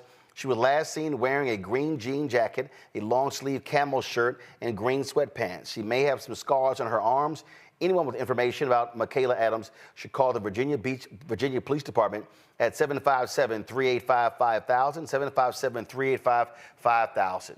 The two Fort Worth, Texas jailers accused of killing a black man in custody have been arrested. Rafael Marino and Joel Garcia are charged with the murder of Anthony Johnson Jr.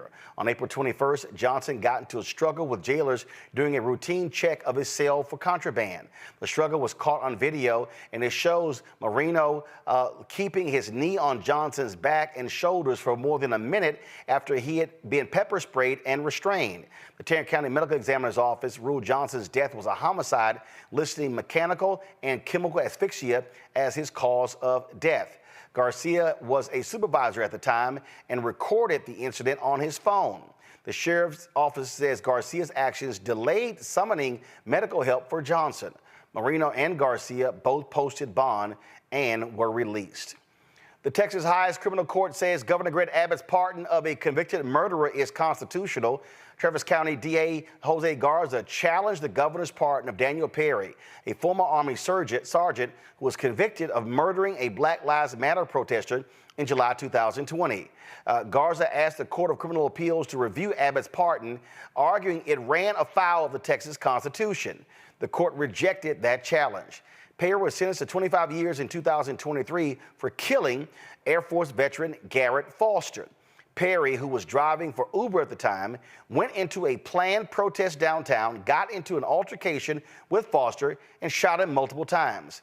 Both men were armed and legally carrying their weapons under Texas law. Abbott argued Perry was within his rights to defend himself, citing the state's stand your ground laws, but Perry left out the racist writings of Perry and how he made clear that he had wanted to target black folks. Let's go to Georgia, where a federal judge has temporarily blocked parts of a Georgia law restricting organizations from helping people pay bail so they can be released while their criminal cases are pending. U.S. District Judge Victoria Calvert issued the 14-day stay on Section 4 of Senate Bill 63 to give both sides in the lawsuit time to argue over whether it should be stopped for the duration of the lawsuit. The American Civil Liberties Union of Georgia sued to stop the law from going into effect, alleging it is cruel and unconstitutional. The provision restricts charity organizations or individuals from helping pay their bail more than 3 times each year. Well, last month, we told you about the Bail Project, a national nonprofit that helps thousands of low-income people post bond. It announced that it was closing its Atlanta branch because of the law. Renita, this shows you right how the sheer stupidity of Republicans. It doesn't hurt anybody to have organizations that pays the bail of people. These are folks who are flat out evil, who are harmful, who do not like grace and mercy.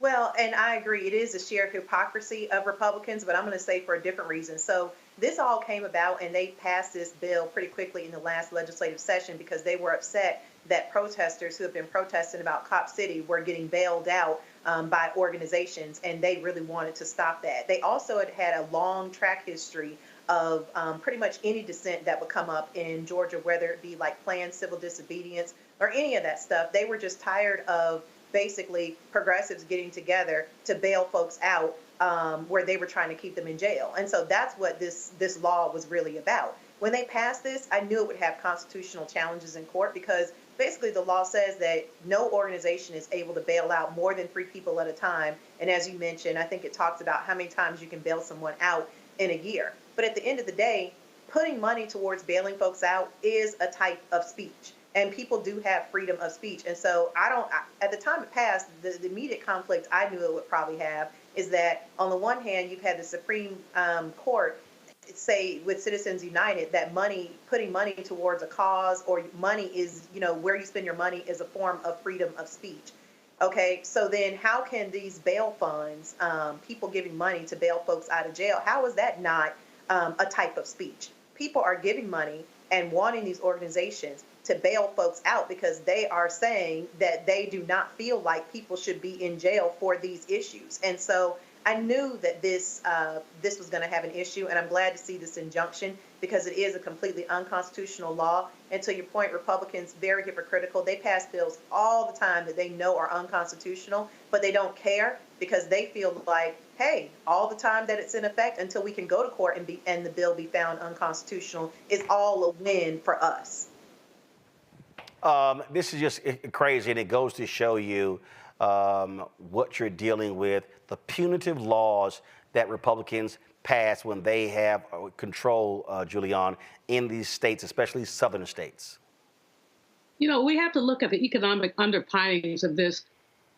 When someone is in jail and they have to be bailed out, they don't have sufficient funds themselves. What's going on? The jail is making money. The person is not making money. Fast forward, organization chooses to help them by bailing them out. What's wrong with that? I mean, there's something very right about that. Why is someone going to be held? Some people who can't make bail are held for weeks, sometimes even months. And that makes no sense at all. But meanwhile, of course, the jail is making money. The county is making money. We have to really be clear about that. So it's not only is it mean-spirited, but it's predatory capitalism at its very worst. You've got people who are raising money. So I'm going to go into my funds and give this organization money to help bail people out. And bailing folks out around Cop City was nothing more than justice. Cop City was a horribly conceived idea. The community protested it. And this is just a reaction to people protesting. And we've seen the reactions to protesting that make no sense, but then make lots of sense. We see the laws that have been passed at the congressional level, at local levels, about people who are protesting and how the penalties for protesting have become greater. More time in jail, higher bail, higher fines. And so this is not surprising, and it's very consistent.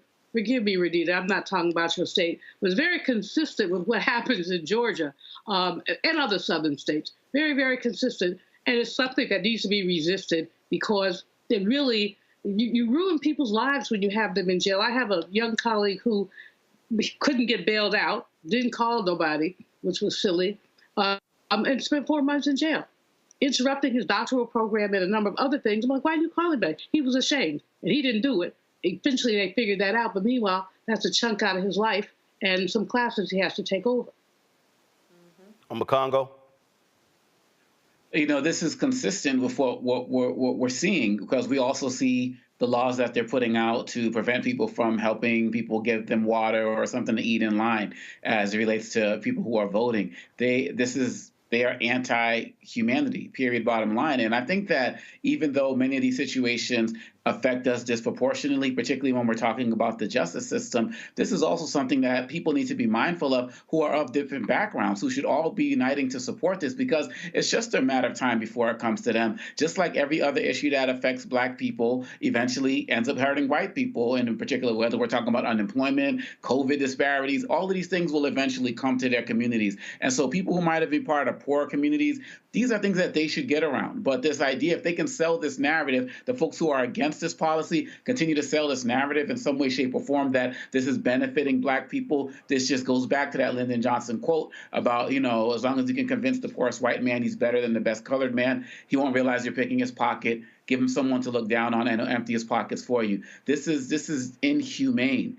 But this is not the only issue that we're seeing as it relates to this, but it's another example of how we should be on notice, because they don't want us to be able to experience any type of joy, any type of relief, or the ability, as Dr. Malveaux was saying, to actually be out and work and pull us up by ourselves up by our bootstraps, right? Isn't that what they say? The fact of the matter is, these are not convicted felons. Hey, Donald Trump, these are people who are awaiting trial, people who might actually be innocent of what they were arrested for, and they deserve an opportunity to be out and live their full life, just like those two officers you just talked about in the last segment who were able to get bailed out and are living their lives while they're waiting trial for murder.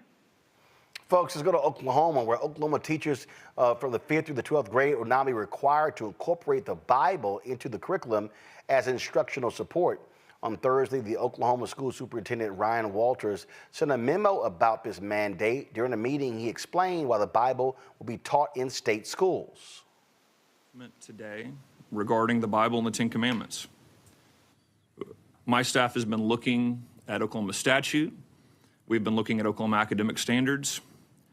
And it's crystal clear to us that in the Oklahoma academic standards, under Title 70, multiple occasions, the Bible is a necessary historical document to teach our kids about the history of this country, to have a complete understanding of Western civilization, to have an understanding of the basis of our legal system, and is frankly, when we're talking about the Bible, one of the most foundational documents used for the Constitution and the birth of our country. We also find major points in history that refer to the Bible, that reference the Bible. We see multiple figures, whether we're talking about the Federalist Papers, constitutional conventional arguments, and Martin Luther King Jr., who use it as a tremendous impetus for the civil rights movement and tie many of those arguments back to the Bible. It is essential that our kids have an understanding of the Bible and its historical context. So we will be issuing a memo today that every school district will adhere to, which is that every teacher, every classroom in the state will have a Bible in the classroom and will be teaching from the Bible in the classroom to ensure that this historical understanding is there for every student in the state of Oklahoma in accordance with our academic standards and state law. Oh, Julian, so let's quote Dr. King using the Bible, but in Oklahoma, let's not actually teach about Dr. King. There you have it. I mean, this is such hypocrisy to, first of all, every classroom. So is the math teacher also going to be required to teach the Bible? Will the science teacher stop science experiments so they can have a biblical moment? This makes no sense at all, and the NEA and the AFT are challenging this, as is the ACLU. But these Bible thumpers, they can thump it, but they can't read it. And so you got them proselytizing, and there's no, I don't understand how this guy's getting away with this. Yeah, I do. He's a Republican right-winger who's making his point.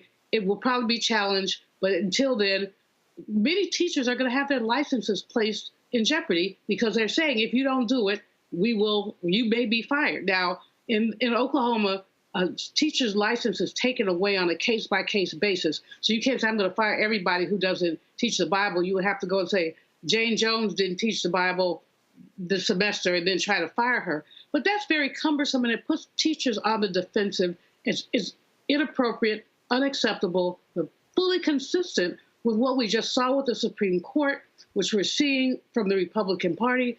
They are trying to take us back, not to the 20th century, to the 1950s. They're trying to take us back to the 1850s. But some of us ain't going. Congo.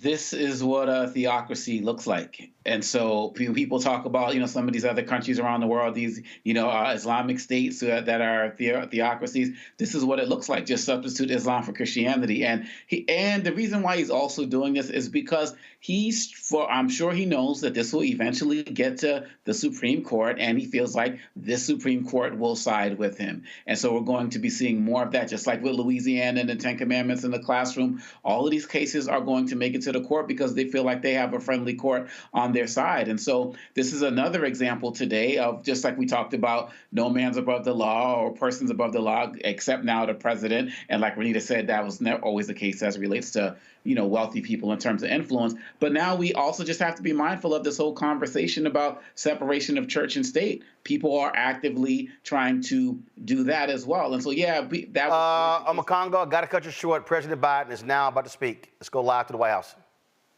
The presidency is the most powerful office in the world. It's an office that not only tests your judgment, perhaps even more importantly, it's an office that can test your character. Because you not only face moments when you need the courage to exercise the full power of the presidency, you also face moments where you need the wisdom to respect the limits of the power of the office of the presidency. This nation was founded on the principle that there are no kings in America. Each of us is equal before the law. No one is above the law, not even the President of the United States. With today's Supreme Court decision on presidential immunity, that fundamentally changed. For all practical purposes, today's decision almost certainly means that there are virtually no limits on what a president can do. This is a fundamentally new principle, and it's a dangerous precedent, because the power of the office will no longer be constrained by the law, even including the Supreme Court of the United States. The only limits will be self-imposed by the president alone. This decision today has continued the court's attack in recent years on a wide range of long-established legal principles in our nation, from gutting voting rights and civil rights, to taking away a woman's right to choose, to today's decision that undermines the rule of law of this nation. Nearly 4 years ago, my predecessor sent a violent mob to the U.S. Capitol to stop the peaceful transfer of power. We all saw it with our own eyes. We sat there and watched it happen that day. Attack on the police, the ransacking at the Capitol, a mob literally hunting down the House Speaker, Nancy Pelosi, gallows erected to hang the Vice President, Mike Pence. I think it's fair to say it's one of the darkest days in the history of America. Now the man who sent that mob to the U.S. Capitol is facing potential criminal conviction for what happened that day. And the American people deserve to have an answer in the courts before the upcoming election. The public has a right to know the answer about what happened on January 6th before they are asked to vote again this year. Now, because of today's decision, that is highly, highly unlikely. It's a terrible disservice to the people of this nation. So now the American people will have to do what the courts should have been willing to do, but will not. The American people have to render a judgment about Donald Trump's behavior. The American people must decide whether Donald Trump's assault on our democracy on January 6th makes him unfit for public office in the highest office in the land. The American people must decide if Trump's embrace of violence to preserve his power is acceptable. Perhaps most importantly, the American people must decide if they want to entrust the president once again, the presidency, to Donald Trump. now knowing he'll be even more emboldened to do whatever he pleases whenever he wants to do it. You know, at the outset of our nation, it was the character of George Washington, our first president, that defined the presidency. He believed power was limited, not absolute. And that power always resides with the people, always. Now, over 200 years later, with today's Supreme Court decision, once again, it'll depend on the character of the men and women who hold that presidency that are going to define the limits of the power of the presidency, because the law will no longer do it. I know I will respect the limits of the presidential powers I have for 3.5 years, but any president, including Donald Trump, will now be free to ignore the law. I concur with Justice Sotomayor's dissent today. Here's what she said. She said, in every use of official power, the president is now a king above the law. With fear for our democracy, I dissent. End of quote. So should the American people dissent. I dissent. May God bless you all, and may God help preserve our democracy. Thank you. And may God protect our troops.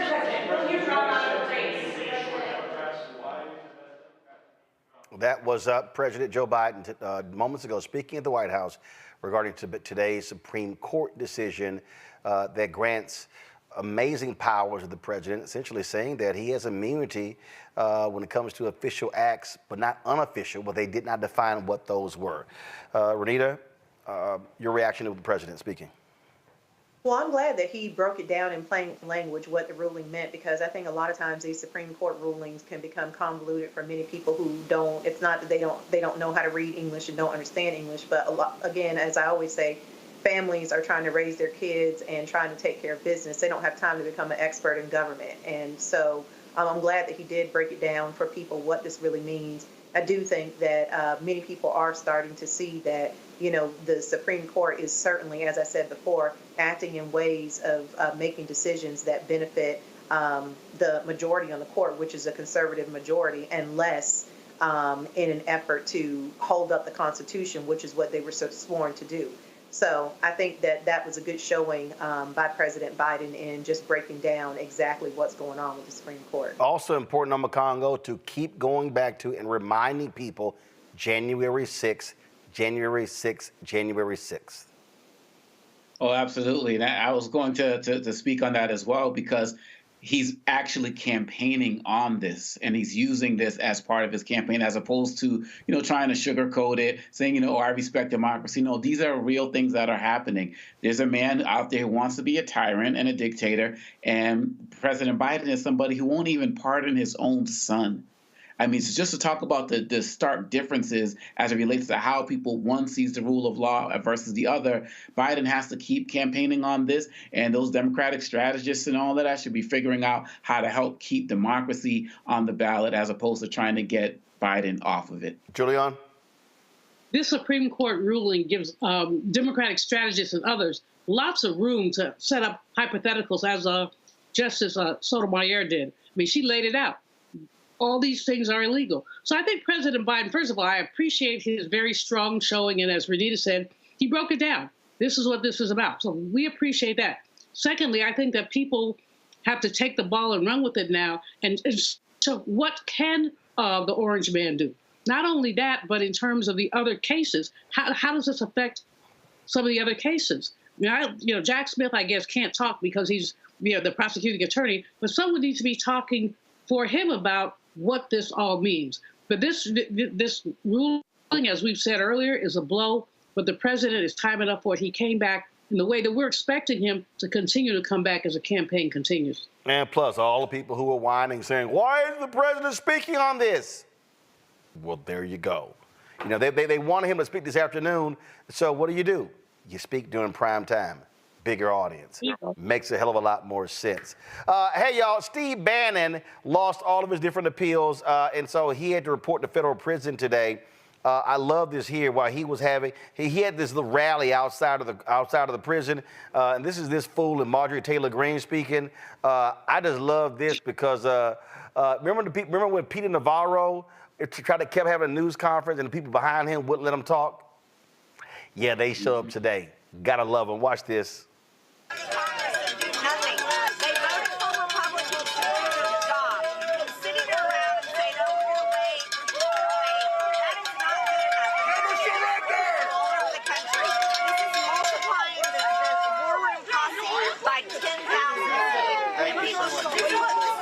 Hopefully 10,000%.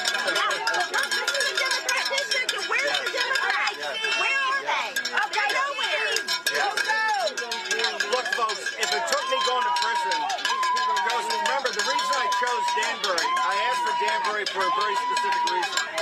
Back in the only other person that's ever been sent to prison for a congressional subpoena, not going to a House subpoena, for contempt, held in contempt, was Rig Lardner Jr.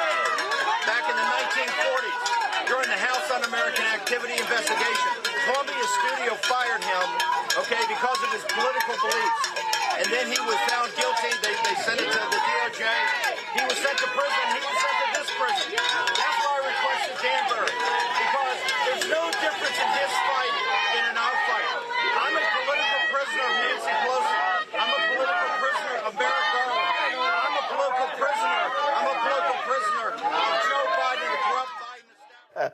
I love it. And he was yelling, I'm a political prisoner. No, you just simply were an ass who chose not to testify before Congress. It was real simple. You could have done that and avoided prison, but no. So you chose to do so. I saw this one tweet that said, now that he goes to prison, he'll probably be made to take a bath. That was a good one. I was like, yeah, that was a good one right there. That was. Because he doesn't look like he's bathed in a while. You ain't lying. I swear that man wore the same clothes. All right, y'all.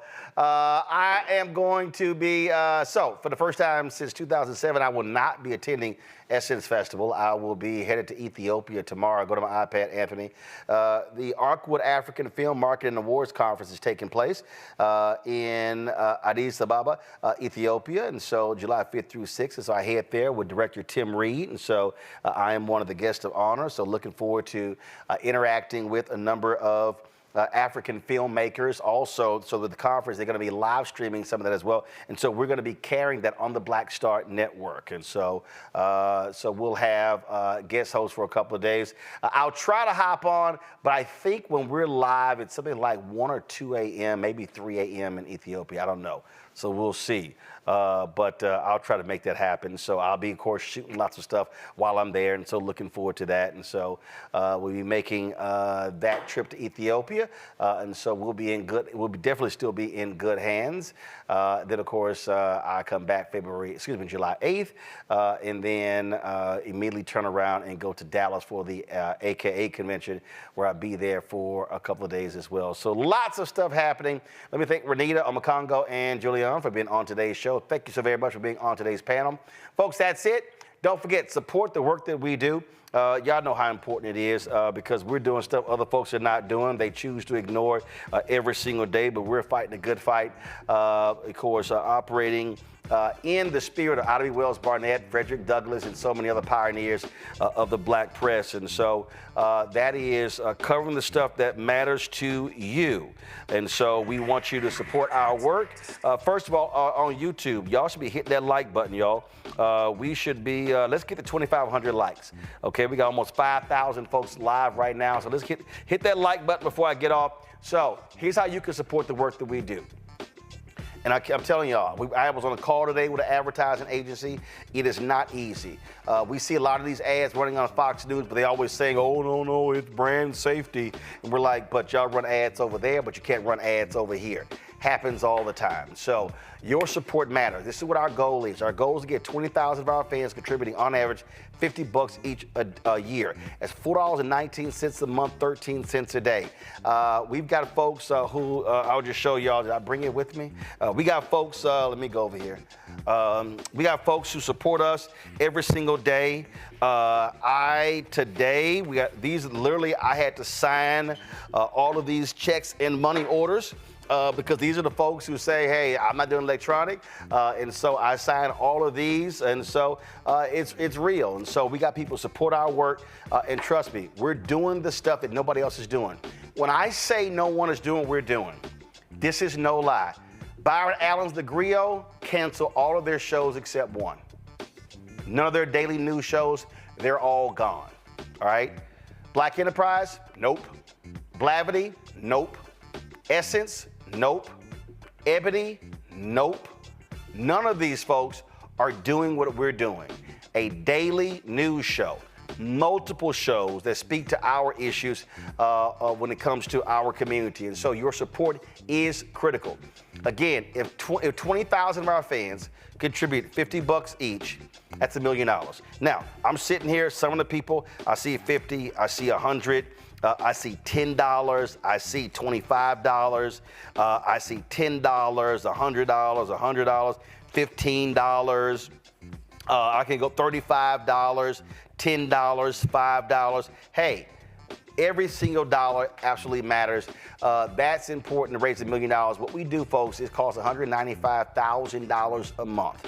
That's studio space, that's our live streaming equipment, that's our staff, that's everything. Insurance, this studio space, you name it. We got to buy new equipment, stuff breaks, you name it, we got to do that. And so we're doing, again, the work that nobody else is doing. And so your support is critical. We've had some, and Keenan, send me the updated number. I think since we launched September 4th, 2018, we've had something like 26,000 donors. And so we are greatly appreciative of the people that will support our work. So please, send your check and money order, P.O. Box 57196, Washington, D.C., 20037-0196. Cash App, $RM Unfiltered, PayPal, R Martin Unfiltered, Venmo is RM Unfiltered, Zelle, Roland at RolandSMartin.com, Roland at RolandMartinUnfiltered.com. We've got folks who give right there on YouTube. We appreciate that. We prefer you give to us directly. That way, 100% of those proceeds go right to us. And look, when you give to the show, that money goes right back into the show. When you get my book, White Fear, How the Browning of America is Making White Folks Lose Their Minds, all proceeds go right back into the show. And so I got a fee from the publisher as well as from Audible. That money goes right back into the show. And so you can get the book as well.